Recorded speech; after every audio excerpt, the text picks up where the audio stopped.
Hi friends, welcome to Nisha vibes. അറിയാവുന്ന ചെറിയ രീതിയിലുള്ള ഒരു ഗാർഡൻ സെറ്റപ്പ് ഞാൻ ഇന്ന് കാണിക്കാം. നിങ്ങൾക്ക് ഇതിൽ എന്തെങ്കിലും അഭിപ്രായമുണ്ടെങ്കിൽ കമൻറ്റിലൂടെ അറിയിക്കുക. അപ്പോൾ അതുപോലെ എനിക്കും ചെയ്യാമല്ലോ. എനിക്ക് വലിയ അറിവൊന്നുമില്ല, ചെറിയ ചെറിയ അറിവുകളിലൂടെ ഞാൻ ചെയ്യുന്ന ഒരു ചെറിയ കൃഷിത്തോട്ടമാണ് എൻ്റേത്. അപ്പോൾ വീഡിയോ കാണാം. ആദ്യം തന്നെ എൻ്റെ കുറച്ച് ചീരകളെ പരിചയപ്പെടുത്താം.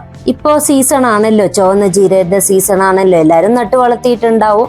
ഇത് കുറച്ച് വള്ളിച്ചീര, പച്ചച്ചീര, എല്ലാ ചീരയും ഉണ്ട് കേട്ടോ.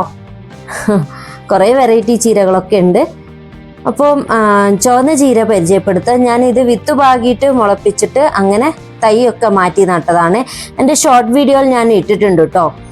പിന്നെ തക്കാളി തൈ ഞാൻ 1 മാസം മുന്നേ നട്ടതാണിത്. ഇപ്പം ഞാൻ വീഡിയോ ഒക്കെ ഇട്ടിട്ടുണ്ടായിരുന്നു. മണ്ണൊരുക്കുന്ന വിധവും ഇത് നടുന്ന രീതിയൊക്കെ ഇട്ടിട്ടുണ്ട്. എല്ലാവരും എൻ്റെ ചാനലിൽ കയറി കാണുക. പിന്നെ തക്കാളിയൊക്കെ പിടിച്ചു വന്നിട്ടുണ്ട്. ഇത് ചെറിയ തക്കാളിയായിട്ടൊക്കെ വരുന്നുണ്ട്. കുറേ പൂക്കളൊക്കെ പിടിച്ചിട്ടുണ്ട്. ഇതിൻ്റെ വളപ്രയോഗ രീതിയൊക്കെ അതിൽ ഞാൻ പറഞ്ഞിട്ടുണ്ട്, എങ്ങനെയാണ് ചെയ്യുന്നതെന്നൊക്കെ. കിച്ചൺ കമ്പോസ്റ്റ് ഉണ്ടാക്കുന്നതും എല്ലാം ഞാൻ അതിൽ അപ്ലോഡ് ചെയ്തിട്ടുണ്ട്. ലിങ്ക് വേണമെങ്കിൽ ഞാൻ ഡിസ്ക്രിപ്ഷൻ ബോക്സിൽ കൊടുക്കാം. എല്ലാവരും കയറി കാണുക.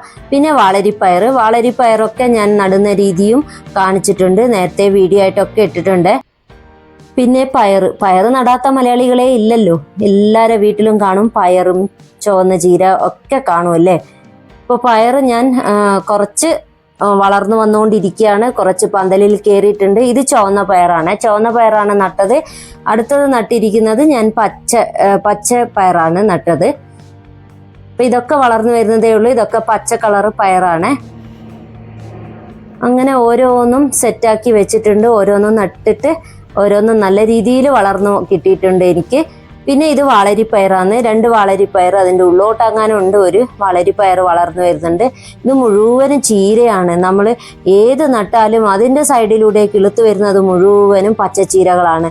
അതുകൊണ്ട് എനിക്ക് എപ്പോഴും പച്ചച്ചീര എനിക്ക് ഉണ്ടാകാറുണ്ട്. ചുവന്ന ചീര മാത്രമേ ഈ സീസണിലേ എനിക്ക് ഉണ്ടാവുന്നുള്ളൂ.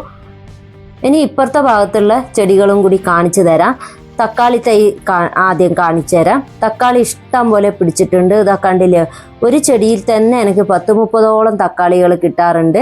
എൻ്റെ പഴയ വീഡിയോ ഒക്കെ കാണുവാണെങ്കിൽ നിങ്ങൾക്ക് മനസ്സിലാവും. നല്ല പോലെ തക്കാളി പിടിച്ചു വരുന്നതാണ് എനിക്ക് എല്ലാ വർഷവും. ഒരു ചെടിയിൽ തന്നെ എനിക്ക് 10-30ഓളം തക്കാളിയൊക്കെ കിട്ടാറുണ്ട്. പിന്നെ ചെറി ടൊമാറ്റോ എല്ലാം ഇങ്ങനെ മുന്തിരി പോലെയാണ്, ബഞ്ചായിട്ടാണ് ഉണ്ടാവുന്നത് തന്നെ. ഇത് മീൻകറിയിലൊക്കെ ചേർക്കുവാണെങ്കിൽ നല്ല അടിപൊളി ടേസ്റ്റാണ്. മത്തിക്കറിയിലൊക്കെ ചേർക്കുവാണെങ്കിൽ പുളിയുടെ ആവശ്യമേ ഇല്ല കേട്ടോ. ഈ പിന്നെ ചെറി ടൊമാറ്റോ ചേർത്താൽ തന്നെ മതി. ഇത് വെറുതെ കഴിക്കാനും നല്ല ടേസ്റ്റാണ്. നല്ല പഴുത്തതാണെങ്കിൽ നല്ല മധുരവും കൂടിയാണ്. എനിക്ക് എപ്പോഴും ഉണ്ടാകുന്നതാണ് ഇതൊക്കെ. എപ്പോഴും വന്നാലും എനിക്ക് ഒരു 8-9 തക്കാളിയെങ്കിലും ഞാൻ പറിച്ചിട്ടേ പോകാറുള്ളൂ. അതുപോലെ കാന്താരി മുളകും ഉണ്ടായിട്ടുണ്ട്.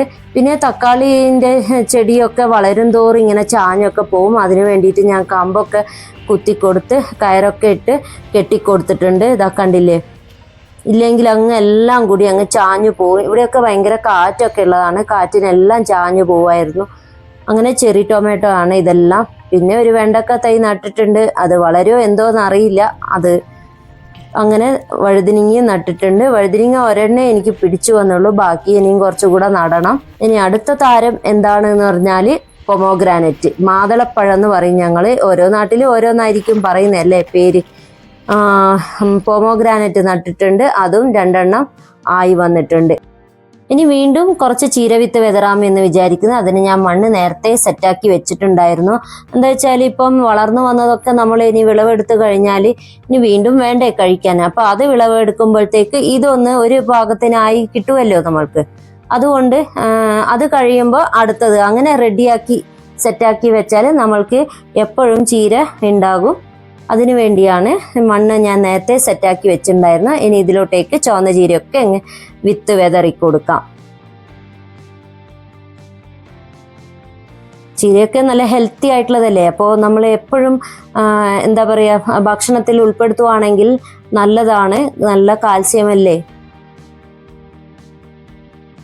ഇത് നേരത്തെ ഞാൻ മല്ലിയില ഇട്ടിട്ടുള്ള ഗ്രോ ബാഗാണ്. അതിലാണ് ഈ ചീര വിത്ത് പാകുന്നത്. അപ്പോൾ ജസ്റ്റ് ഒന്ന് മണ്ണുകൊണ്ട് മൂടി കൊടുക്കാം.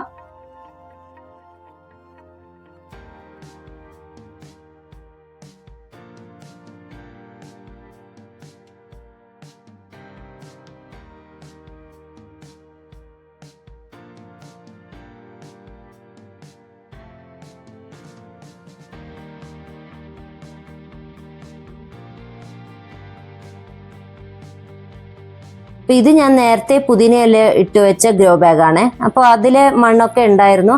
അപ്പോൾ അതെല്ലാം ജസ്റ്റ് ഒന്ന് ഇളക്കി കൊടുത്തിട്ട് ഇതിലോട്ടേക്കും കൂടി ഞാൻ ചീര വിത്ത് വിതറാൻ പോവുകയാണ്.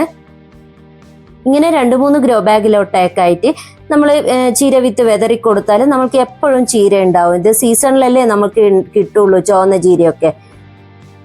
അങ്ങനെ ഒരു 2-3 ഗ്രോ ബാഗിലോട്ടേക്കായിട്ട് ഞാൻ വിത്ത് പാകി കൊടുത്തിട്ടുണ്ടായിരുന്നു. കുറേ കിളുക്കും കുറേ കിളുക്കില്ല അങ്ങനെയൊക്കെ വരുമല്ലോ. അപ്പൊ കുറേ ചീര വിത്ത് പാകുന്നതായിരിക്കും നല്ലത്.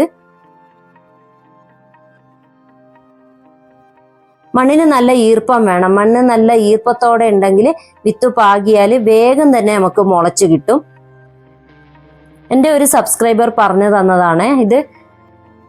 പിന്നെ വെള്ളം ഇങ്ങനെ തെളിച്ചു കൊടുക്കാനേ പാടുള്ളൂ. അങ്ങനെ കോരി അങ്ങ് ഒഴിക്കരുത് വെള്ളം, ഇതുപോലെ അങ്ങ് തെളിച്ചു കൊടുക്കുക. പിന്നെ എൻ്റെ ഒരു സബ്സ്ക്രൈബർ പറഞ്ഞു തന്നതാണ് എന്താണ് വിത്ത് വെള്ളത്തിലിട്ട് വെച്ചിട്ട് ഒരു ദിവസം ഇട്ട് വെച്ചിട്ട് പിറ്റേന്ന് നമ്മൾ ഇതുപോലെ മണ്ണിന് പാകുവാണെങ്കിൽ വേഗം കിളുത്തു വരുമെന്ന്. ഞാൻ അങ്ങനെ പരീക്ഷിച്ചു നോക്കിയിട്ടുണ്ടായിരുന്നു. വളരിപ്പയറൊക്കെ എനിക്ക് വേഗം കിളുത്തു വന്നു. കഴിഞ്ഞ പ്രാവശ്യം ഞാൻ ചീര വിത്ത് പാകിയതും അങ്ങനെയായിരുന്നു, വേഗം എനിക്ക് കിളുത്തു വന്നിട്ടുണ്ടായിരുന്നു. അപ്പോൾ ഇങ്ങനെ എല്ലാവരും പരീക്ഷിച്ചു നോക്കുക. അങ്ങനെ ചീര വിത്ത് പാകി ഒരു കോട്ടൺ തുണി കൊണ്ട് നമുക്ക് ഒന്ന് മൂടിക്കൊടുക്കാം. ഒരു 3-4 ദിവസം കഴിഞ്ഞിട്ടാകുമ്പോൾ നമ്മൾക്കിത് തുറന്ന് വയ്ക്കാം.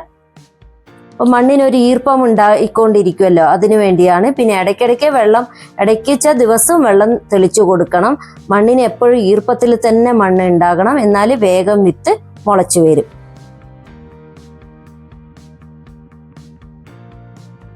അങ്ങനെ ഇതും ഒരു നെറ്റോ കോട്ടൺ തുണിയോ എന്താ ഉള്ളത് വെച്ചാൽ നമ്മൾ കവർ ചെയ്ത് കൊടുത്താൽ മതി. ഒരു 4-5 ദിവസത്തേക്ക് ജസ്റ്റ് ഒന്ന് ഒരു മുള വന്ന് കാണുമ്പോൾ നമ്മൾക്കത് തുറന്നാൽ മതി.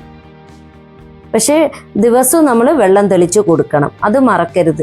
എന്നാൽ മാത്രമേ വിത്ത് വേഗം മുളച്ചു വരുള്ളൂ.